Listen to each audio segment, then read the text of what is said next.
Ano daw ba ang totoo? Hindi niyo inaasahan? Na-shock daw kasi etong spokesperson ng INC. Na-shock, nagulat daw sila sa pahayag ni Amy Marcos sa kanilang rally, doon sa second day ng kanilang rally. Ulitin lang natin hindi daw nila ito inaasahan. Ba't niyo inimbita? Una si Marcoleta, matindi na yung banat sa nasa Malacanang. Tapos, ano yun, hindi pa rin expected ng mga dumalo dyan na si Amy Marcos ay magsasalita ng laban nga sa nasa Malacanang sa kanyang kapatid. Natural expected nyo na yan. Pero sige, kung yan ang sinasabi nyo na ito ay hindi inaasahan, kasi ang balibalita rin, mukhang ang dahilan kaya hindi na natuloy yung ikatlong araw ay dahil nga daw kay Amy Marcos.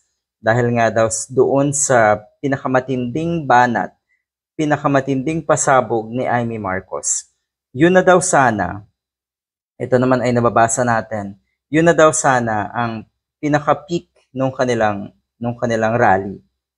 Dahil ang inaasahan nila doon, lalong magagalit ang taong bayan, maglalabasan na lahat sa kalsada para mag-people power. O ano nangyari? Walay. Ang daming Ilocano na nagalit kay Amy Marcos. Ang dami rin pong kababayan natin na totoong ang panawagan ay transparency and accountability laban sa katiwalian ang nagalit kay Amy Marcos. Sinabi kong totoong panawagan na may totoong layunin or panawagan na ganito nga, transparency, accountability, at laban nga sa katiwalian. Sinasabi kong totoo dahil meron dyan na kunwari ganito rin ang ipinaglalaban, pero ang totoo niyan, gusto nang ipwesto si Sara Duterte. Hindi ko sinasabing ganyan din sa INC. Pero malay nga natin, kasi una pa lang pinayagan niyo si Marcoleta. Alam niyo na si Marcoleta ay nagsalita laban sa nasa Malacanang. Kasi ang sinasabi niyo, wala naman kayong panawagan na BBM resign. Pero talaga, sinundan pa ni Amy Marcos? Scripted daw lahat ito.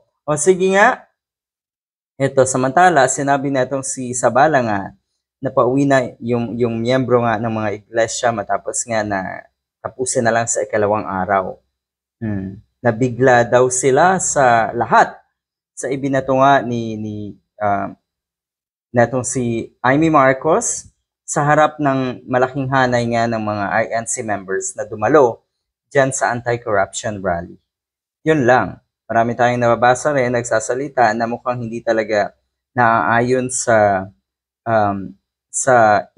yung values ba bilang INC members, yung paninirang or matinding paninirang yan ni Amy Marcos kay PBBM.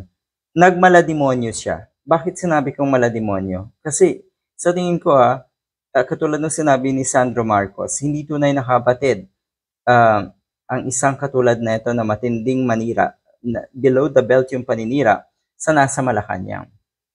Nagpakademonyo siya, si Amy Marcos. Tila ba siya yung totoong bangag at sinaniban? Ano kaya ang pinaglalaban ni Amy Marcos sa puntong ito?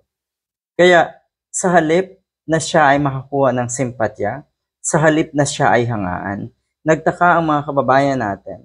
Mukhang ang totoong bangag dito ay si Amy Marcos. Paano yan?